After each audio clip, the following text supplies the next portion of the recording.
এই মুহররমে অনেক কাজ আছে আমাদের। এক নাম্বার হলো মুহররমের চাঁদ প্রথম দিন শুরু হয়, এ থেকে 10ই মুহররম পর্যন্ত 10টা রোজা রাখা।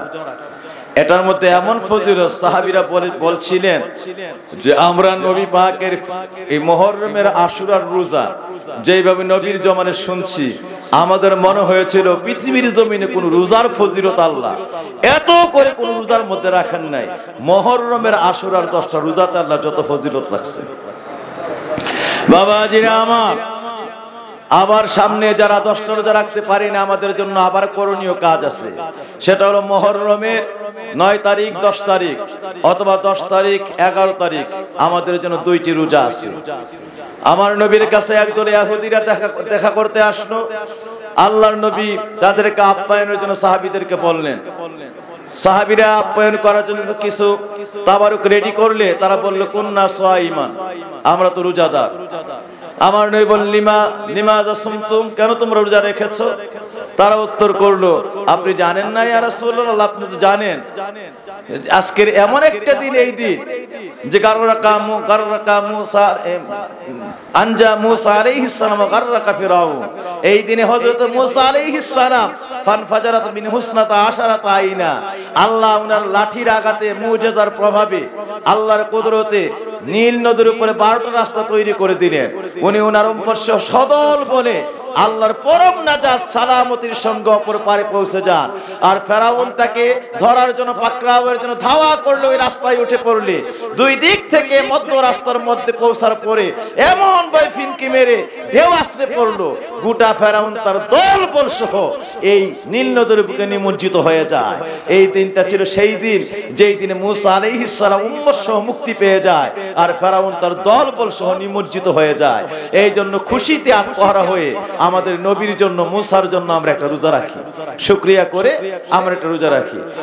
নবীজি বলেন আনা আহাক্কু বিআখি মুসা, আমি তো মুসার জন্য সবচাইতে বেশি হকদার, সুতরাং আমি আমার উম্মতকে ওসিয়ত রাখিয়া যাই, উম্মতেরা রে তোমরা সহ মনে রাখবা। আর আমিও নবী যদি আগামী বছর বেঁচে থাকি অবশ্যই ইহুদিরা রোজা রাখে একদিন, আমরা আশুরা রোজা রাখবো 2 দিন করে, এদের সঙ্গে মিলাবো না, আমরা রাখবো 2 দিন। আমরাই মুসার জন্য সবচাইতে বেশি হকদার। এই 2 দিন যারা রোজা রাখলো আমার উম্মত গুলির জানাইয়া দাও, সে যেন সারা জীবন সারা বছর রোজার হক আদায় করে ফেলে। আরেক হাদিসের মধ্যে আসছে ওয়াদা দিলাম যে উম্মত মুহররমের আশুরায় 2টা রোজা রাখবে, হবে হযরত নবী মুসা তার উম্মত সহ দুনিয়ার নীল নদী পাড়ি দিছে, আর আমি আমার উম্মত সহ 30,000 বছরের ফুরসারাত মুহররমের রোজার উপরে ভর করে পার হয়ে আমরা উম্মত নিয়ে জান্নাতে ঢুকব। আচ্ছা, এবার দ্বিতীয় নাম্বার রোজার কথা গেল, আমি আর এর বিষয়ে আলোচনা করবো না। বাড়িতে গিয়ে মা বোনদের, আপনাদের স্ত্রী পুত্র আহাল পরিজনদের যারা আসে নাই, যারা বাড়ি ঘরে রয়েছে তাদেরকে আপনারা আমলটা শুনাইয়া দিবেন, তাদেরকেও বলে দিবেন। তাইলে এই 2 দিন রোজা, সোমবার মঙ্গলবার অথবা মঙ্গলবার বুধবার, এই 2 দিনের কথা তাদেরকে বলে দিবেন। দ্বিতীয় নাম্বার আমাদের কাজ, এই মুহররমের আশুরার দিন বাড়ি ঘরে একটু তাবারুক করে একটু খিচুড়ি রান্না, একটু ভালো খাবার পাক করে স্ত্রী পুত্র পরিজনকে খাওয়াবেন। ওই দিনের জন্য স্পেশাল রোজা রাখলে সন্ধ্যার পরে খাওয়াবেন।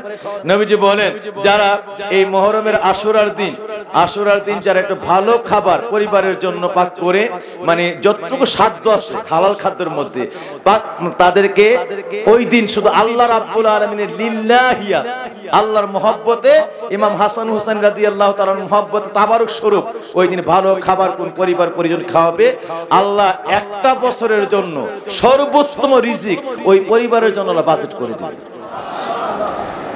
1 নাম্বার। 2 নাম্বার, নবীজি ফরমান ওই দিন যদি কোনো গরিব মিসকিনকে মানুষ 1 গ্লাস পানি পান করায়, কয় গ্লাস? 1 গ্লাস পানি, তার পিপাসা পাইছে, মহব্বতে নবীজির আহালের মহব্বতে ভরপুর হয়ে 1 গ্লাস পানি পান করাইলো, নবী কয় সে যেন আমার উম্মতে মুহাম্মদকে পানি পান করায় তৃপ্তি করে। তৃতীয় নাম্বার বিষয়, এই দিনে যারা গরিব মিসকিনের মুখে কোনো খাবার উঠাইয়া দিল, আমার উম্মতের মুখে একটু খাবার উঠাইয়া দিল, তাবারুক খিচুড়ি এই ধরনের কোনো খাবার যার যেটু সাধ্য আছে পান করাইয়া দিল, সে যেন সারা বছর আমার উম্মতরে খাওয়াই। সুবহানাল্লাহ। এর সব তার আমল উঠতেই থাকবে, যেন প্রতিদিন সে জিয়াফত করে, প্রতিদিন যেন আমি নবীর উম্মতকে জিয়াফত করে খাওয়াই আসে। সুবহানাল্লাহ। বাবাজিরা আমার, চতুর্থ নাম্বার, এই দিনে নবী আমার ফরমান, উম্মতেরা রে, ও আমার উম্মত, এই দিনে মুহররমের আশুরার দিন, দিনটা যেই দিন পড়বে, এই দিনটা হলো মঙ্গলবার এবারের জন্য। এই মঙ্গলবার দিনে ইবাদতের উদ্দেশ্যে আল্লাহর মহব্বতে গোসল করবে। নবীজি বলেন এই গোসলটা তার জন্য ঔষধে পরিণত হয়ে যাবে। তার মৃত্যু রোগ ছাড়া দেহের মধ্যে মাথা থেকে পা পর্যন্ত যত রোগ আছে, মাথা থেকে পা পর্যন্ত যত রোগ আছে, আল্লাহ সমস্ত রোগ এই গোসলটা তার সমস্ত রোগের ঔষধ বানিয়ে দিবে। শুধু মৃত্যু ছাড়া বাকি সকল রোগের শিফা এই গোসলের মধ্যে করবে। সুবহানাল্লাহ। শুধু মৃত্যু ছাড়া সকল রোগের শিফা আল্লাহ গোসলের মধ্যে দান করবে।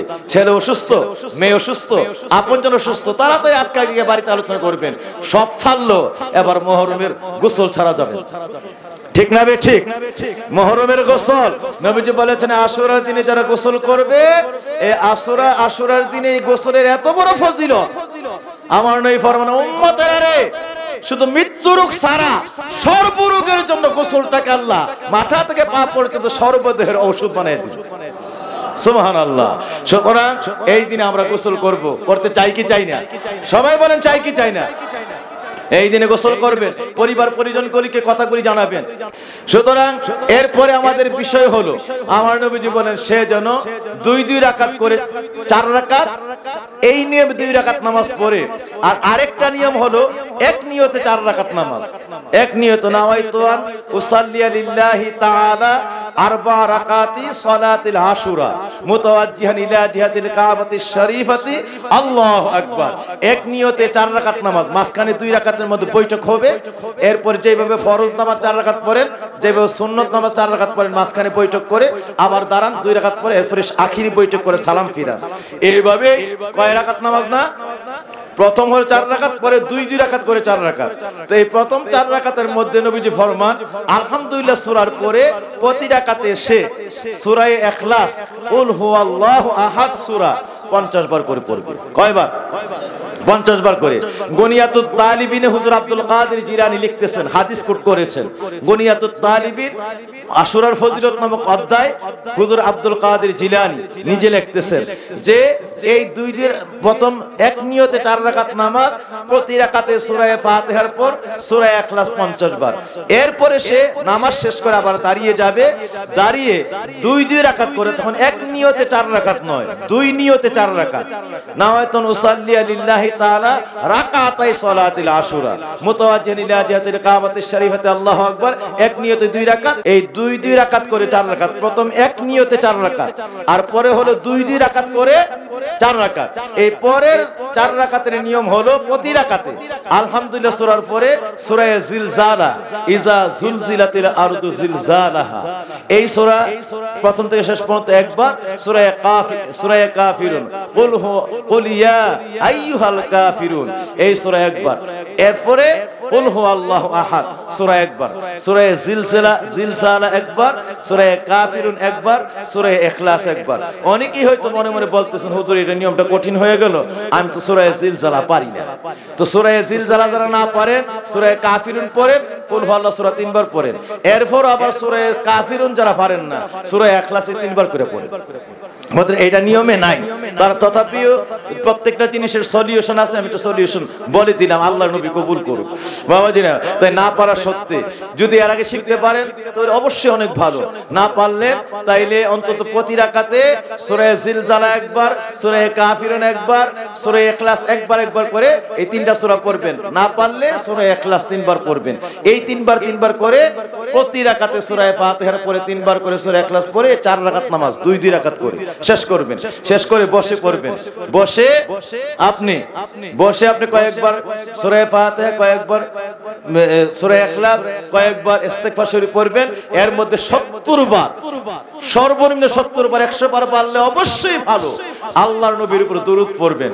তবে এই মাসে আমার পীর সাহেব হুজুর যে দরুদের কথা বেশি পড়তেন সেটা হলো আল্লাহুম্মা সাল্লি আলা সাইয়্যিদিনা মুহাম্মাদিন, আল্লাহুম্মা সাল্লি আলা সাইয়্যিদিনা মুহাম্মাদিন সাইয়্যিদুল মুরসালিনা ওয়া আলা রাইহানাতাইহিল হাসানি ওয়াল হুসাইন রাদিয়াল্লাহু তাআলা আনহুমা। আনহুমা। আল্লাহুম্মা সাল্লি আলা সাইয়্যিদিনা মুহাম্মাদিন সাইয়্যিদিল মুরসালিন ওয়া আলা রাইহানাতাইহিল হাসানি ওয়াল হুসাইন রাদিয়াল্লাহু তাআলা আনহুমা। অনেকে মনে করছেন যে কঠিন লাগে না, কঠিন না।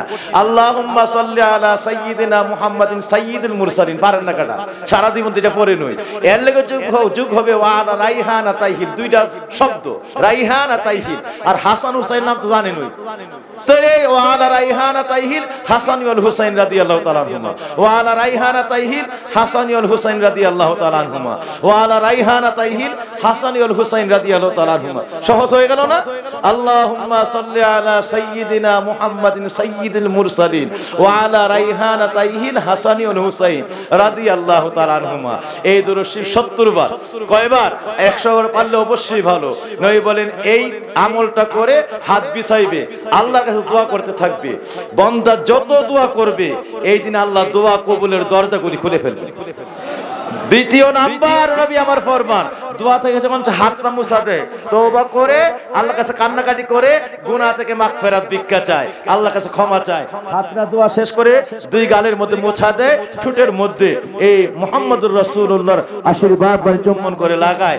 দোয়া শেষ হয়, এমনি আল্লাহ ঘোষণা করেন ফেরেশতাদেরকে, ফেরেশতারা সাক্ষী হয়ে যাও, আজকে আমি বান্দার যেই বান্দা আমার দরবারে 8 রাকাত নামাজ পড়লো, এক নিয়তে 4 রাকাত, পরে 2 রাকাত করে 4 রাকাত, আর নামাজ পড়ে এই নিয়মে আমলটা করলো, 70 বার মতান্তরে 100 বারে দরুদ পড়লো, জিবরাইলের সাক্ষী হয়ে যা, ও আমার রহমতের ফেরেশতারা সাক্ষী হয়ে যাও, তার কাদের মধ্যে বসে থাকা কিরামান কাতিবিন ফেরেশতারা সাক্ষী হয়ে যাও, আমলনামার মধ্যে লিখে দাও তার আজকের থেকে পিছনের জীবনের 50 বছর আর আজকের থেকে সামনের জীবনের 50 বছর, তার জীবনের গোটা জীবনের 100 বছরের যত গুনাহ আছে 100 বছরের গুনাহ আজকের আমলে মুহররমের আশুরার নামাজের মধ্যে মাফ করে দেব। আল্লাহু আকবার। পিছনের জীবনের 50 বছর আর সামনে কতদিন বাঁচেন আল্লাহ জানে, কিন্তু অ্যাডভান্সে আল্লাহ লিখে দেন সামনের জীবনের 50 বছর। বিগত জীবনের 50, সামনের জীবনের 50, 50-এ কত? এই 100 বছরের জীবনের গুনাহ এই 8 রাকাত নামাজের মধ্যে মাফ হয়ে যায়।